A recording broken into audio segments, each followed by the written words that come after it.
International, our voice in the world.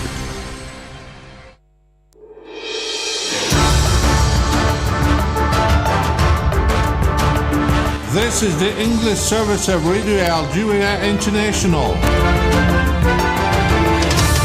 It's time for the news. At least 9 Palestinians were killed and several others injured this morning as Israeli airstrikes and artillery shelling targeted various areas of the Gaza Strip, marking the 308th day of the ongoing Zionist genocide. The Intergovernmental Committee in charge of drawing up a comprehensive international convention on combating the use of information and communication technologies for criminal purposes, chaired by Algerian Ambassador Fouzia Mibarki, has adopted the text of the UN Convention on Cybercrime. And the United Nations High Commissioner for Refugees has called for urgent action to prevent deaths in Sudan after famine was confirmed in the western state of North Darfur.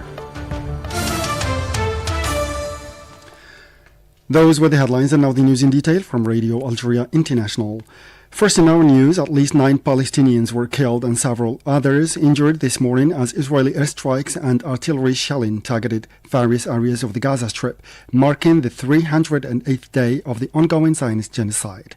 In one of the deadly attacks, 4 people were murdered and others were injured when occupation forces bombed a house belonging to the Matter family in the Nusayrat refugee camp in central Gaza. In another strike, 2 individuals were killed and several others injured in a Zionist attack on the Maghazi refugee camp in central Gaza. Additionally, emergency teams recovered the bodies of 2 victims, including a child from the town of Abasan, east of Khan Yunis in the southern Gaza Strip. A young man was also killed by Zionist snipers in the same area. Another airstrike hit a house east of the Jabalia refugee camp in northern Gaza, injuring 18 people, including children. United Nations humanitarian agencies have reported a high level of distress, agony, and suffering of children in Gaza hospitals, notably in the north of the Palestinian enclave, which has been subjected to a savage Zionist aggression for 10 months now. In an interview with the UN Info website, a spokesman for the Children's Fund, UNICEF, described the scale of the destruction, suffering, and displacement, which goes far beyond what you can imagine from a television screen or any digital platform. Saeed Bougazi has more details in this report. The overall situation in Gaza is horrific and truly striking. It seems surreal. It's really out of the ordinary, described from Deir el-Balah Salim Awais, the UNICEF spokesman who has been on mission in the enclave for the past week. In hospitals such as Al-Aqsa and the Nasser complex, Salim Awais described another level of agony and suffering for the children, their parents, and their families. Behind these alarming images and this bleak picture described on a daily basis, the situation seems identical throughout the enclave, with an overcrowding of displaced persons in sites and patients in hospitals. In these medical facilities, children are everywhere with injuries, several types of illnesses, chronic illnesses, notably cancer, as well as other really complicated cases requiring specialized care that is not available in Gaza hospitals. You can see children and their families being treated in the corridors, waiting in the corridors, said Salim Awais. For its part, the United Nations Office for the Coordination of Humanitarian Affairs, OCHA, said that the strikes on Gaza and the recurrent evacuation orders are leading to a seemingly endless cycle of displacement and are making it increasingly difficult for people to access the humanitarian aid they need to survive after 10 months of war. And the deputy spokesperson for the UN Secretary-General Farhan Haq has said that the High Commissioner for Human Rights, Volker Turk, issued an urgent plea today to all states with influence to take steps to defuse the situation in the occupied Palestinian territories, stressing that international humanitarian law and international human rights law must be respected in all circumstances. He said that all parties must immediately cease attacks targeting civilians and attacks expected to cause disproportionate death and injury of civilians or damage to civilian objects. The High Commissioner stressed that the imposition of sieges that endanger the lives of civilians by depriving them from food and essential goods for their survival is prohibited under international humanitarian law. The High Commissioner for Human Rights, Volker Turk, issued an urgent plea today to all states with influence to take steps to defuse the powder keg situation in Israel and the occupied Palestinian territories. He stressed that international humanitarian law and international human rights law must be respected in all circumstances. He said that all parties must immediately cease attacks targeting civilians and attacks expected to cause disproportionate death and injury of civilians or damage to civilian objects.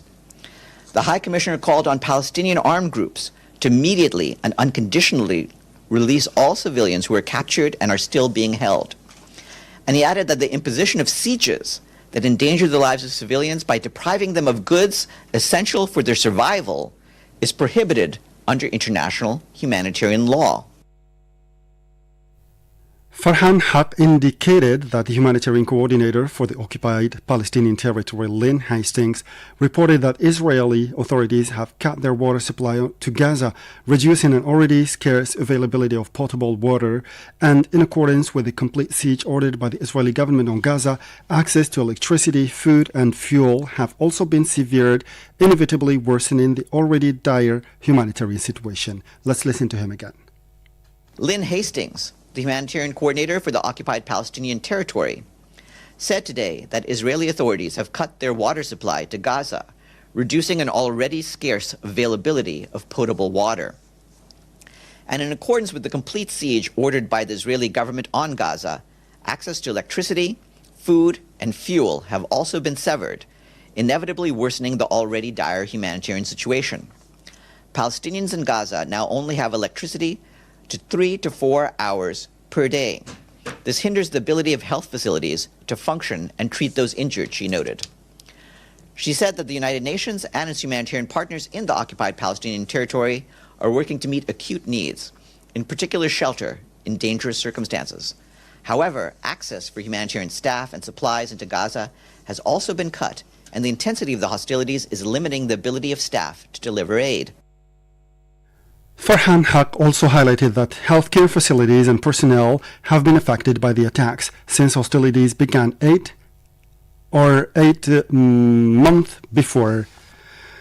And the Zionist occupation court has issued a decision to prevent the Grand Mufti and preacher of Al-Aqsa Mosque, Sheikh Akrima Sabri, from entering the Holy Islamic Mosque for a period of 6 months. Lawyer Khalid Zabarqa, the defense attorney for Sheikh Sabri, said that the occupation courts in Al-Quds issued a decision to prevent Sheikh Akrima Sabri from entering the Al-Aqsa Mosque for a period of 6 months following the detention from his home and his release last Friday. On August 2nd, Zionist occupation forces detained Sheikh Akrima Sabri after raiding his home in Al-Sawana neighborhood in occupied Al-Quds. And 2 people were killed today in Zionist airstrikes on the southern Lebanon, according to local and health reports. The Emergency Operations Center of the Lebanese Ministry of Health confirmed the casualties following a drone attack on the town of Naqoura in southern Lebanon this morning. In addition to the drone strike, occupation warplanes targeted the outskirts of the towns of Deir Mimas and Kafr Kila. This escalation coincided with increased overflights by the Zionist occupation military and reconnaissance aircraft of the region. The Intergovernmental Committee in charge of drawing up a comprehensive international convention on combating the use of information and communication technologies for criminal purposes, chaired by Algerian Ambassador Fouzi Mbarki, has adopted the text of the United Nations Convention on Cybercrime, a success that crowned 3 consecutive years of negotiations with all the member states. Since its election in May 2021, the Algerian presidency of the committee has made tireless efforts to reconcile the divergent points of view of the member states. And traffic on the railway line linking Algeria to Tunisia will resume as from next Saturday after a break of almost 30 years, with 1 service per day between the 2 countries, with competitive fares compared to other means of transport, according to a press release issued yesterday by the National Rail Transport Company. The line will be officially launched on Saturday, 10 August 2024. The first commercial service from Tunis will be operated on Sunday, 11 August 2024, while the first commercial service from Annaba, Algeria, will depart on Tuesday, 13 August 2024, explains the same source. And the president of the National Observatory of the Civil Society, Noordin bin Brahim, has called from the province of Batna for effective citizenship to ensure the success of the presidential election on September 7. Speaking during an interactive meeting in the large auditorium of the University of Batna 1, devoted to the role of the civil society in awareness raising and initiation into electoral culture in anticipation of the presidential election, Noordin bin Brahim underlined the important role of the citizen in the emergence of electoral awareness and a behavior capable of promoting effective and strong participation in this election. And the Minister of Culture and Arts, Soraya Mouloudji, has presided over the official installation ceremony of the company in charge of the Palace of Culture and Entertainment project in Baraki, here in Algiers, in the presence of the Ambassador of the People's Republic of China to Algiers, Ji Liang, and the Governor Delegate to Baraki, Abdelwahab Bertima, as part of the bilateral cooperation between Algeria and China, according to a press release from the ministry. In the Western Sahara file, a number of researchers have said that France's support for the occupation of Western Sahara marks a major turning point in Paris's position on the Sahrawi question, pointing out that this stance disregards the legitimate rights of the people of Western Sahara. In a joint article published on Mediapart, the researchers denounced the position of the President of the French Republic, who is now making official his position of support for colonialism. Said Bouazi has more.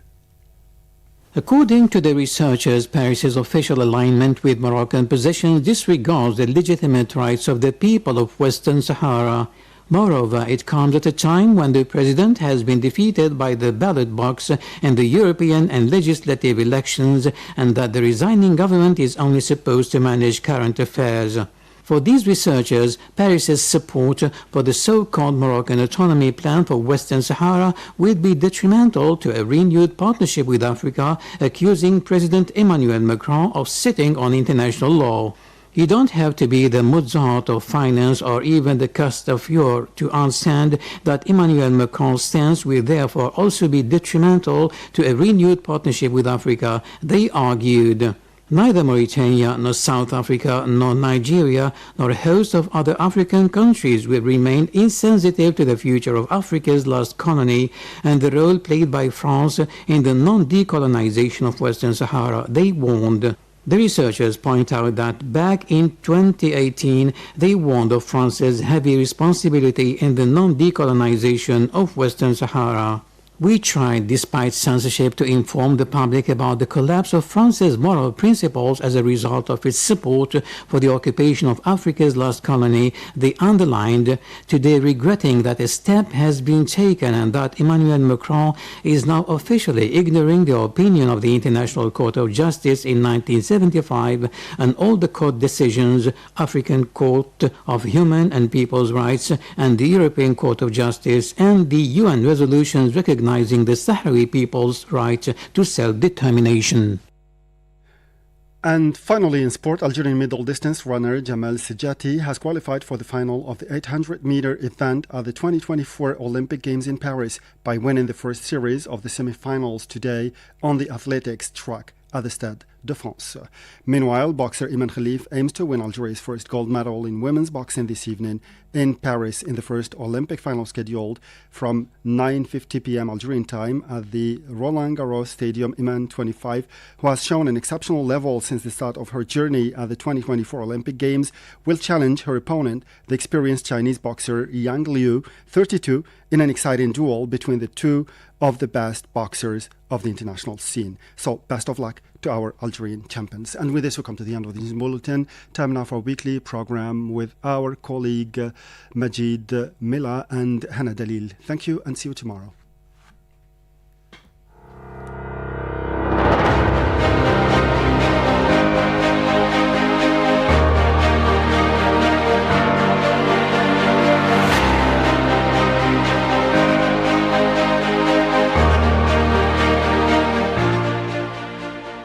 Hello and welcome on Radio Algeria International. Today's special program is devoted to our national community living abroad. Over the past 3 years, the Algerian government has paid particular attention to the national community settled overseas, taking important measures aimed at strengthening its ties with the homeland and associating it as a force of influence and proposal to the development process initiated by Algeria in materialization of the commitment of the President of the